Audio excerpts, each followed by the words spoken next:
Téléspectateurs d'ATV, je vous dis bonsoir et merci d'être au rendez-vous pour votre émission Entier Pays Actualité ce soir. Aujourd'hui, dans votre émission, on pose une question qui dérange mais qui traverse beaucoup de couples chez nous.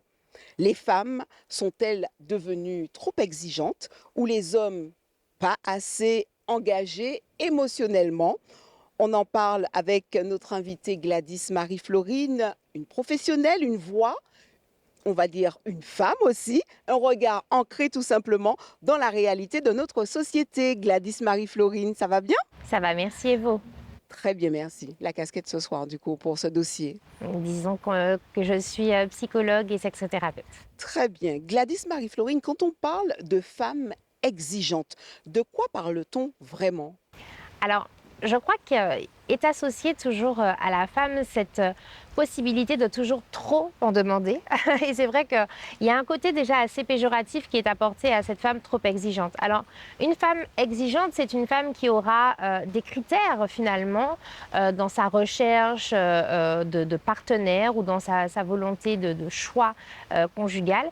Et donc, du coup, ces critères, peut-être trop importants aux yeux de certains, en tout cas jugés comme trop importants, vont amener à qualifier cette femme d'exigeante ou ses choix, effectivement, d'exigeants. Justement, ces exigences, est-ce qu'elles sont mieux exprimées ou encore elles s'adaptent à cette nouvelle société, tout simplement? Alors, je crois que les exigences, finalement, évoluent. Elles évoluent et qu'aujourd'hui, elles reflètent assez bien la réalité, la société dans laquelle nous vivons. Bien évidemment que les exigences des années 50, des années 20 ne sont pas celles que l'on rencontre aujourd'hui dans les années 2020. J'ai Voilà. envie de vous dire, est-ce qu'il y en avait d'ailleurs, même si elles en avaient, mais elles n'étaient pas exprimées, en tout cas à l'époque. Je pense qu'il y en avait, mais qu'elles n'étaient pas forcément les mêmes. Et puis qu'il y avait aussi beaucoup de couples, beaucoup de mariages qui se faisaient autour d'éléments économiques également, d'éléments Il y a une chose que je dis toujours, aujourd'hui on a la possibilité de rencontrer quelqu'un qui habite en France hexagonale, au Japon ou ailleurs. Auparavant, le choix était beaucoup plus restreint puisque beaucoup de couples se faisaient avec des personnes du quartier ou des personnes des alentours, voilà, des personnes qu'on avait connues finalement et qui appartenaient à notre environnement géographique. Aujourd'hui, les exigences sont un peu moins économiques, ou en tout cas, alors je ne dirais pas un peu moins économiques, pardon, mais je dirais aux exigences économiques s'ajoutent aussi des exigences émotionnelles. Et je crois que c'est là où finalement cela reflète assez bien la société dans laquelle on s'occupe davantage de la santé mentale, davantage des besoins émotionnels et donc dans le couple également. Selon vous, qu'attendent réellement les femmes aujourd'hui dans un couple, tout simplement? C'est une question bien ambitieuse. Je ne serais pas en capacité de répondre pour toutes les femmes, mais en tout cas, ce que j'entends aujourd'hui, c'est... Alors, avant, il y avait effectivement des critères autour de la stabilité, de la sécurité financière, sécurité économique, également autour du statut social. Alors, je ne veux pas dépeindre un tableau où les personnes avant étaient matérialistes et aujourd'hui sont émotionnelles. Ce n'est pas ça. C'est-à-dire que il faut comprendre que dans le contexte sociétal, les femmes, le foyer et en tout cas la sphère économique était énormément portée par l'homme. Aujourd'hui, les femmes sont sorties du domicile, travaillent et donc du coup l'attente n'est pas forcément qu'uniquement à ce niveau économique. Il y a aujourd'hui des attentes qui sont davantage relationnelles, besoin de communication, besoin de soutien psychologique. On a également cette notion de connexion émotionnelle. Qui parlait de connexion émotionnelle précédemment? Vous voyez, ce sont des mots qui viennent justement enrichir notre vision du couple, enrichir également nos besoins vis-à-vis du couple. Et donc, c'est ce qui amène à changer finalement le regard sur les besoins des femmes, les exigences des femmes, puisqu'il est question de ça. Je parlerai même de standards quant à leurs besoins aujourd'hui. On a mis un level très haut pour ces hommes, les pauvres. Mon Dieu, il faut suivre, hein. Sur les réseaux, très souvent, je tombe sur des citations où on dit voici les besoins pour satisfaire une femme et il y a juste ça pour satisfaire un homme. Il faut être fort pour pouvoir cocher toutes les cases, on est d'accord? Alors oui, il faut être On fort. leur demande beaucoup. Demander beaucoup, je ne sais pas. Je pense qu'aujourd'hui, il est important effectivement vous disiez qu'on voilà, qu'on monte de niveau, donc de monter d'un cran, effectivement. Je crois que la façon dont les femmes investissent leur sphère émotionnelle, il y a une forte attente aussi à ce que les hommes soient en capacité d'investir aussi le leur. Mais malheureusement, dans l'éducation, ce n'est pas forcément fait de la même façon, parce qu'il y a des éducations qui sont genrées et qui n'amènent pas les hommes à avoir voilà, la même connexion émotionnelle qu'ont les femmes. Donc déjà, ça amène des couples par la suite avec des femmes qui disent « mais je suis obligée de lui tirer les verres du nez, il ne parle pas, il ne communique pas, c'est difficile pour moi ». Ça, c'est 8 couples sur 10 que je rencontre sont amenés à vivre cette difficulté, par exemple. Vous parlez des réseaux sociaux, cet étalage finalement de critères, cet étalage de critères qui amène justement les femmes à se dire moi j'ai pas ça dans mon couple, donc il me faut ça, il me faut telle chose, etc. Et je ne suis pas certaine que ce soit toujours corrélé à la réalité. Donc il faut aussi qu'on fasse attention à ce qu'on voit sur les réseaux sociaux, à ces couple goals, donc ces objectifs en termes de couple, etc. Qui ne sont pas forcément adaptés à ce que l'on vit. Ces hommes, est-ce qu'ils sont suffisamment préparés à cette communication émotionnelle que la femme recherche? Est-ce que la société même antillaise, qui a longtemps en fait demandé à l'homme de taire au fait justement les émotions. Donc aujourd'hui, on leur demande de faire le contraire.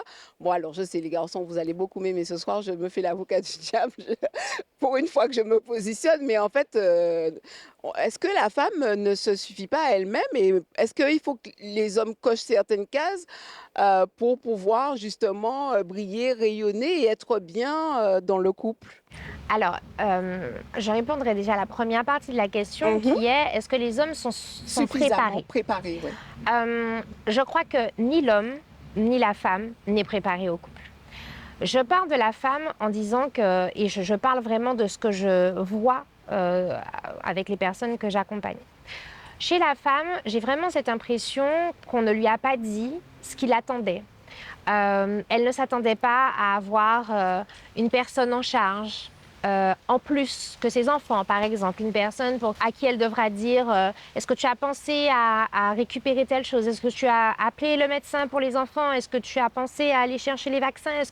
Voilà, une femme qui chapeaute, qui manage finalement le foyer. Je crois qu'on ne les a pas suffisamment préparées. Ou qu'elle pensait que les choses avaient tellement changé qu'elle serait dans des environnements différents. Alors bien évidemment, je généralise. Il y a des couples qui feront l'exception et tant mieux. Et d'ailleurs, ce sont ces couples qui doivent se mettre en avant, communiquer pour amener d'autres à changer. Voilà, pour dispatcher, distiller cette énergie. Tout à fait. Donc déjà, pour les femmes, je crois qu'il n'y avait pas cette attente-là. Je vais parler très rapidement de la sexualité aussi, où on ne leur a pas dit comment elles vivront la sexualité. On ne leur a pas expliqué que, non, en fait, moi, peut-être que j'ai fait pour faire un plaisir à mon partenaire, mais toi, tu devras faire différemment, etc. Donc, il y a tant de sujets qui sont tus, qui amènent justement une grande découverte, une exploration par soi-même du couple. Et puis chez l'homme, on parlait de communication, de connexion émotionnelle. Un garçon, pardon, je partirai de ça. Un garçon à qui on a dit « tais-toi, sois un homme, ne fais pas ci, ne pleure pas, fais pas comme une fille. » Les garçons ne pleurent pas. Exactement, allez, sois fort, sois solide. Sois coq. Exact. Eh bien du coup, comment par la suite réussit-on à parler d'émotions alors que toute ma vie, on m'a demandé de ne pas le faire? Qu'au contraire, parler d'émotions, ressentir des émotions, parce qu'on en ressent, mais on essaye de mettre ça dans un grenier assez rapidement. Quand j'ai été éduquée, forgée à ça, comment je fais par la suite quand une femme arrive dans ma vie et me dit tu parles pas de tes émotions à faire? Ça m'est quasiment impossible. Je n'ai pas reçu les codes, je n'ai pas de repères, je ne sais pas comment faire. Donc en réalité, je crois que le couple doit être compris, vu comme un espace de travail, que ce soit pour la femme et pour l'homme. Mais du coup, il faut comprendre que non, nous ne sommes pas préparés et que, bien évidemment, on a à apprendre. Comme les femmes ne sont pas dessus ou quoi, parce qu'on leur demande d'être femme, d'être maîtresse, d'être maman presque 2, version 2, etc., etc. Et on nous demande aussi d'être des psys, en fait. C'est ça. Venez voir Gladys Marie-Florine, elle va s'occuper de vous. Et bien d'autres, tous mes confrères et consoeurs. Mais pour moi, ben, du coup j'entends votre Oui, réaction, je me demande, est-ce que ce n'est pas la société qui est trop exigeante aussi envers nous tout simplement. et qui nous demande par la suite, par ricochet, d'avoir ces standards-là et de pouvoir y répondre? Les femmes d'aujourd'hui, est-ce qu'elles sont dans une dynamique de réparer aussi ben, du coup, ce qu'elles ont vu, vécu, on en a parlé justement, on est dans cette réparation, faire autrement. Ah oui, bien sûr, et pas que les femmes, même Oui, les hommes. les Hein. hommes également. Exactement, Ouais. tout à fait. Il y a cette réelle volonté, alors, de vouloir faire différemment, de parfois même le mettre en conscience, de dire, bon, moi, je ne veux pas faire comme ma mère, je ne veux pas reproduire ce que mon père a fait, etc. Ça, ce sont des verbatims que j'entends, et pourtant, être dans une reproduction. Être dans une reproduction inconsciente parce qu'il y a toujours finalement des attitudes, des comportements qui passent les mailles du filet d'une certaine façon. Donc on peut avoir cette reproduction d'une certaine façon, je dirais, inconsciente dans le couple, mais aussi cette volonté marquée de faire différemment, de pouvoir dire je t'aime à mes enfants par exemple, de pouvoir partager. Alors j'ai en tête une petite histoire qui m'avait été racontée où une femme me disait mais je voulais juste lui donner la main par exemple, et lui m'a dit non, certainement pas en extérieur. Donc il y a cette volonté de casser, en même temps on reproduit des choses, donc nécessité de compréhension. Alors ça me permet de vous demander, est-ce que certaines attentes donc, féminines peuvent devenir irréalistes? Alors, irréaliste, non, parce que je pars du principe qu'on a cette possibilité de transformation, d'évolution. Enfin, je crois que mon métier me permet de constater qu'on est Et en capacité, d'accompagner aussi, hein? qu'on est en capacité de changement. Par contre, je pense qu'elles peuvent être inadaptées à un instant, c'est-à-dire sans travail, sans prise de conscience, parce que pouvoir dire à l'autre, je prends l'exemple de cette communication. J'attends que mon partenaire puisse parler de ses difficultés, puisse parler de ce qu'il ressent, etc. Mais si cette personne ne prend pas conscience, ne sait pas d'où ça vient, ne tente pas non plus par un travail individuellement, c'est-à-dire enfin, par elle-même ou accompagnée de changer les choses, il y a peu de chances finalement que ça se modifie comme ça par coup de baguette magique. Et c'est en ça que ça serait irréaliste. Donc pour moi, non pas irréaliste en tant que tel, mais peut-être inadapté. Et parfois, je crois qu'il peut y avoir aussi cette volonté un peu comme une opération coup de poing de faire changer son partenaire en lui disant mais tu vois pas qu'il y a telle chose, etc. Et parfois même avec des tons un peu comment dire, colérique, un peu, voilà, je suis fatiguée, je suis lassée, je dois lui répéter, etc. Donc on y va, c'est très tranché. Mais de ne pas comprendre que chez l'autre, c'est bien plus profond en fait. C'est bien plus profond et que ça va nécessiter, voilà, un travail, une thérapie, un accompagnement, un coaching, qu'importe, pour pouvoir accompagner ça. Comment trouver justement cet équilibre entre exigence, compréhension? Est-ce qu'on peut aimer sans s'oublier? Je crois que c'est un objectif. C'est un objectif à avoir, à garder à l'esprit en tout cas, de toujours pouvoir se trouver un espace parce que le couple peut être fusion, mais il ne doit jamais être un espace d'oubli. Vraiment. De pouvoir voilà, faire 1 plus 1 égale 3. C'est-à-dire il y a ma sphère, ta sphère et la sphère du couple. 3 entités distinctes qui ont à évoluer ensemble, qui ont à grandir ensemble, à comprendre ensemble surtout et à explorer les pistes parce que personne n'arrive parfait finalement dans un couple. On a à réfléchir à nos actions, à nos attitudes, À cheminer. à comprendre ce qui se reproduit parce que parfois ce que j'ai mis en place dans une relation précédente est ce que je vais remettre en place aussi aujourd'hui. Donc si ça ne fonctionne pas, comment voilà, je peux cheminer, améliorer, transformer. Enfin, voilà. À quel moment on se dit, parce qu'à un moment, même si on chemine, on communique, des fois il y a des choses qu'on ne peut pas améliorer ni débloquer, etc. À quel moment on se dit, je mérite mieux? Je pense quand la notion de respect de soi n'y est plus. Elle est très importante. Euh, Vraiment, quand je sens que je ne suis plus respectée, mais aussi je ne me respecte plus. Ce qui est important pour moi, ma limite, le fait d'être suffisamment à mon écoute, et puis suffisamment dans ce qui va m'épanouir aussi. Parce que quand je ne me respecte plus, c'est-à-dire que l'amour de soi n'y est déjà plus. Et du coup, ces exigences dont on parle, eh bien, on baisse certains curseurs pour justement Pour s'adapter. pour s'adapter et se diminuer. Exactement. Pour s'adapter et pour être aimé souvent. Ou en tout cas avoir cette sensation d'être aimé. C'est-à-dire, effectivement, ça ne me correspond pas, mais je préfère diminuer sur ça parce que je suis certaine d'avoir son amour. Je suis certaine d'avoir son regard, d'avoir son affection, etc. Ne rien dire, tout accepter, C'est ça. même ce qui nous dérange, on est là, on dit rien et ouais, c'est ça Tout en à fait. fait. Hein. Je prends l'anecdote ça me vient à l'esprit, j'en parle. Je prends l'anecdote de ma fille. Elle me parlait, ma fille a 10 ans, enfin l'une de mes filles a 10 ans. Et elle me disait, donc non, elle n'est pas encore en train de me parler de standards ni d'exigences, on n'en est pas là. Mais juste pour la réflexion. Merci de vous ouvrir, Gladys Marie-Florine. Elle me dit, il y a 2 jours, qu'il y a un camarade de classe qui a eu un avertissement à cause d'elle. Alors, on reprend les choses et je lui dis, mais qu'est-ce qui s'est passé, etc. Et en fait, c'est le camarade en question qui a eu une action négative.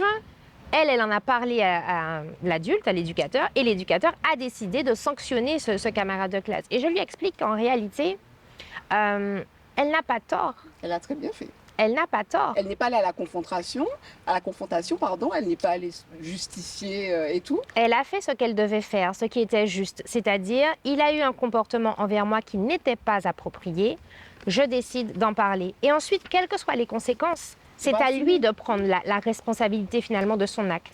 Et parfois, c'est ça. Je reprends cet exemple-là parce que parfois, on essaye de prendre la culpabilité de l'autre. On se dit, eh bien malheureusement, à cause de mes exigences, à cause de mes standards, la relation ne fonctionne pas, etc. Alors, bien évidemment qu'on doit remettre certains standards en question, parce que parfois, vous parliez d'attentes irréalistes, ou en tout cas, est-ce que les choses pouvaient...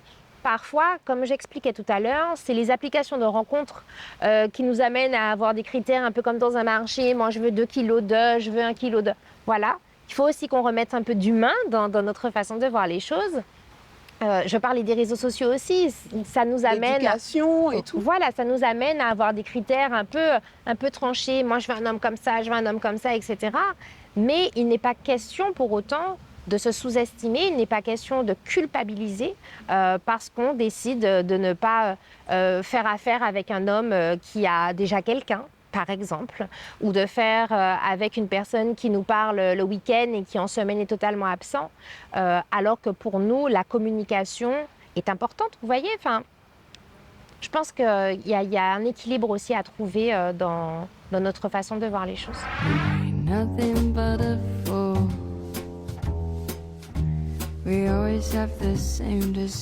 Pensez-vous que la femme est trop exigeante dans le couple?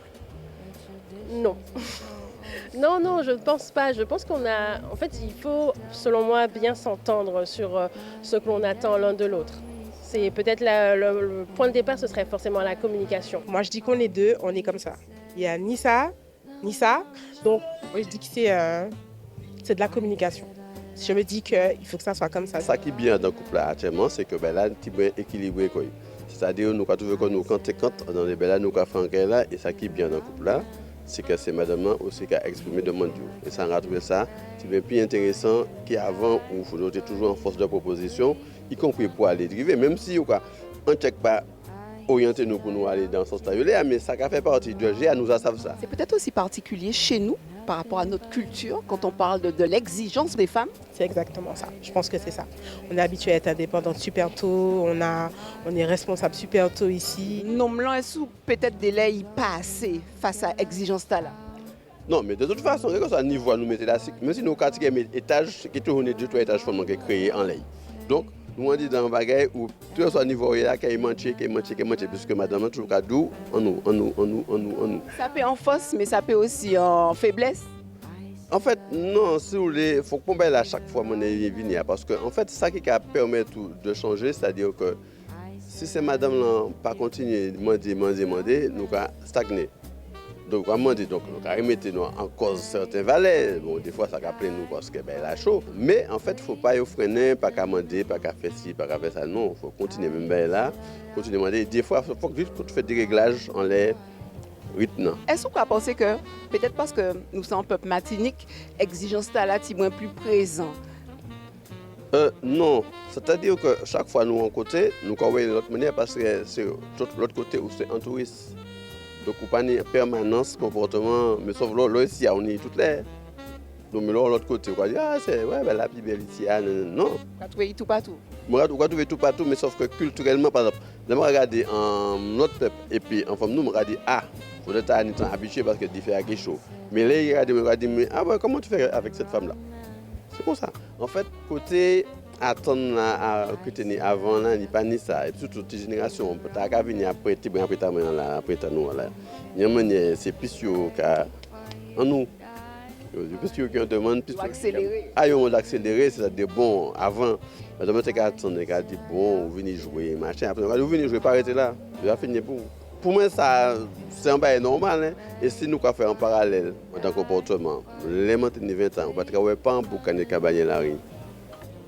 Donc ça veut dire que tout le monde a la cas équilibré, tout le monde c'est monde, tout le monde même hauteur, tout le monde même niveau, tout le monde qui travaille, tout le monde a un salaire, tout le monde comment c'est ça. Donc tout le monde a des obligations, des devoirs, mais en même temps des moments de plaisir. Et on ne peut pas empêcher par exemple un monde dit ou pas travailler puis mais dire rester là et pour. On va travailler, si capable de faire belle, il peut pas toujours. Comment ben là équilibré, ben là niveau. Un message fort pour faire passer.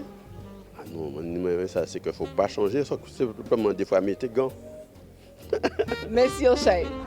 Alors, je partage avec vous parce qu'on l'a eu quand même en réaction, mais malheureusement pas face caméra, mais en off quand même, où une jeune femme nous disait, puisqu'on est aux Antilles justement, il y a ces exigences qui sont beaucoup plus marquées, beaucoup plus présentes. Alors, vous allez peut-être venir me dire pourquoi, même si je connais déjà un peu la réponse. Mais il y a aussi donc ce côté où j'ai ma femme à la maison, voici ce qu'elle doit. Elle doit cocher telle case. J'ai ma maîtresse à l'extérieur, elle coche telle case. Qu'en pensez-vous? Ça existe, bien évidemment. Qu'est-ce que j'en pense? Alors, il y a souvent ce côté culturel aussi qui revient dans ces exigences. On l'a entendu d'ailleurs dans quelques micro-trottoirs où on est en Martinique, en fait, on est dans la Caraïbe, c'est comme ça en fait. Et ailleurs, ça se passe autrement, visiblement. Alors, ça se passe autrement, forcément. Maintenant, il y a plusieurs facteurs qui peuvent expliquer notre façon de vivre le couple ou en tout cas vivre la relation. Parce qu'il ne s'agit pas toujours de couple. On sait tous les fréquentations, les plans, voilà. On est à l'antenne, et autres. Mais il y a une première chose, c'est que statistiquement, déjà, le nombre de femmes est beaucoup plus important que le nombre d'hommes. D'accord. Donc ça vient déséquilibrer le marché ou le marché de l'amour, oui, d'une certaine façon, mais en tout cas ça lui donne une image. J'aime beaucoup quand vous insistez sur le marché de l'amour. Le marché de l'amour, bien sûr. Donc ça lui donne une image et forcément des conséquences, d'accord. Forcément des conséquences.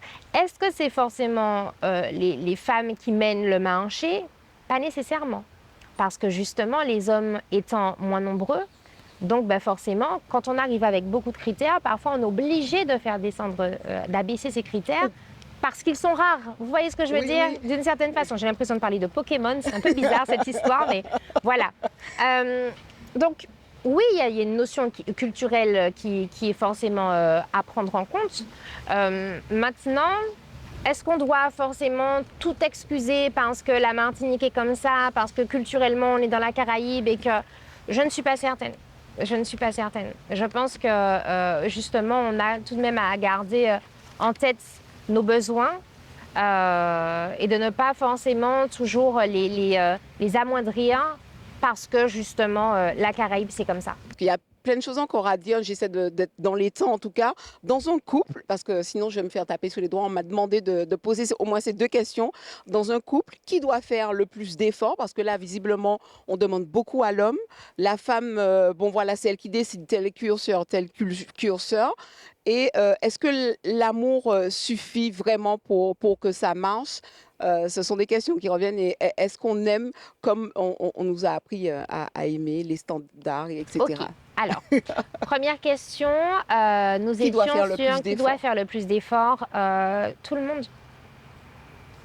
Tout le monde doit faire des efforts. J'aime bien quand les couples me disent c'est 50-50. Pour moi, c'est faux. C'est 100% de tout le monde. Parce que quand je dis tout le monde, j'ai l'impression que voilà, on est dans un Oui, grand non. groupe, mais au moins des deux. Et voilà, de façon plus large, quand on envisage des relations différentes. Mais en tout cas, 100% parce que, comme j'expliquais plus tôt, le couple doit être envisagé comme un espace de transformation pour soi, mais aussi pour soi vis-à-vis de l'autre. Donc, on a besoin justement d'être à 100%, de réussir à comprendre ce que j'ai à changer, ce que je dois, Tout en quel effort respectant que je dois peut-être faire. aussi les limites de l'un et de l'autre. Bien évidemment, Totalement. en respectant les limites de l'un et de l'autre, mes propres limites, les limites de l'autre, bien évidemment, mais y être à 100%. À 100%. Ça me semble important. Question suivante, Richie. L'amour, est-ce que ça suffit pour que ça marche du Non. coup? Voilà. Clairement pas. Pas du tout. Et d'ailleurs, quand l'amour suffit, ben, c'est là où on dit que, ben, au bout de 3 ans, l'amour ne dure plus. Pourquoi? Parce que par la suite, ce sont des choix. Avoir envie de partager le quotidien avec son ou sa partenaire, choisir, on rentre dans une forme d'amour mature qui là nécessite justement ben, de parfois réussir à, ok, là la personne, ça me dérange qu'elle fasse ça, mais c'est sa façon d'être, donc il faut aussi que je puisse l'accepter. Donc ça demande de l'acceptation, ça demande de la confiance, de la communication, de l'amour de soi, de l'amour de l'autre, de l'écoute également. Et puis une forme de compréhension, même quand on n'arrive pas à comprendre. Vous voyez ce que je veux dire? C'est ça. Donc pour moi, non, ça ne suffit pas et ça ne suffira jamais. Mais c'est un très beau socle, bien évidemment, d'avoir l'amour, au moins ça. Alors, pour la dernière, donc voilà, c'est les standards. Protègent-ils ou empêchent-ils d'aimer? J'irai dans un sens comme dans l'autre. C'est-à-dire qu'ils peuvent empêcher parce qu'aujourd'hui, comme je disais, avec cette liste de standards, mais aussi de red flags, il ne faut pas qu'ils soient comme ça, il ne faut pas qu'elles soient ainsi, etc. Ben, parfois, on s'empêche de découvrir. Et ça va tellement loin que parfois, c'est même sur des signes astrologiques. Il ne faut pas qu'ils soient balance, il ne faut pas qu'ils soient verso, etc. Parce qu'on aura déjà connu une relation avec une personne de ce signe astrologique et donc du coup, on en aura fait une forme de généralité. Donc pour moi, il faut qu'on se laisse quand même découvrir. Mais dans cette accélération de la vie, accélération du rythme de la vie, ben on veut que les choses aillent vite. On ne veut pas se tromper, on ne veut pas faire d'erreur. Et pour ne pas faire d'erreur, eh ben, il faut s'assurer que notre liste de courses, d'une certaine façon, soit remplie, qu'on n'ait rien oublié et qu'on ait tout coché, comme vous disiez plus tôt. Donc d'une certaine façon, pour moi, ça peut empêcher, mais d'une autre, bien évidemment, ça peut protéger parce que ce sont ces standards qui vont permettre de se dire, bon ben non, là, on ne rentre pas dans le socle de mes essentiels, de mes nécessaires, voire même de mes indispensables pour me sentir bien dans un couple. Donc, c'est une question pour laquelle, je n'arriverai pas à trancher parce que pour moi, ça peut aller dans un sens comme dans l'autre. Gladys Marie-Florine, ce sera ma dernière question pour vous tendre le micro pour conclure cette interview.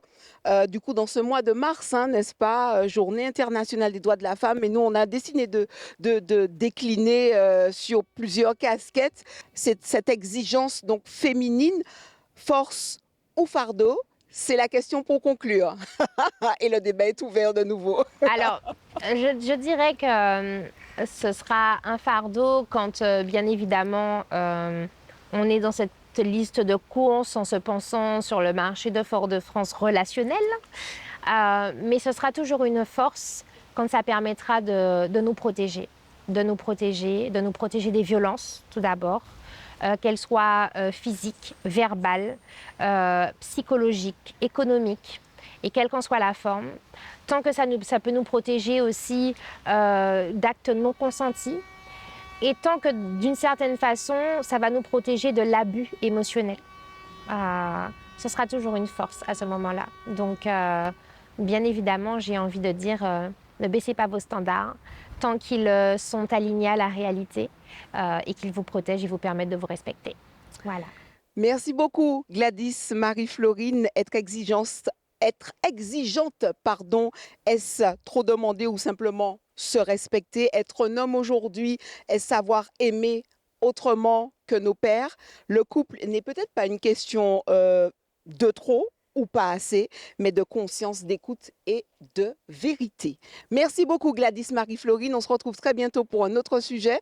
Je pense que le mois de mars, il va être sympa. Merci en tout cas à vous. Merci d'être la femme brillante, talentueuse que vous êtes. C'est mon hommage en fait pour ce mois de mars. C'est plein de bonnes choses et merci de cheminer avec toutes ces personnes au quotidien. On a besoin de vous. Ça nous fait du bien. Régine. Merci à vous, téléspectateurs, de nous avoir suivis. On se retrouve très bientôt pour un autre sujet en Tchèpeia. Émission Tala, c'est à Zot et c'est Zot qui a parlé.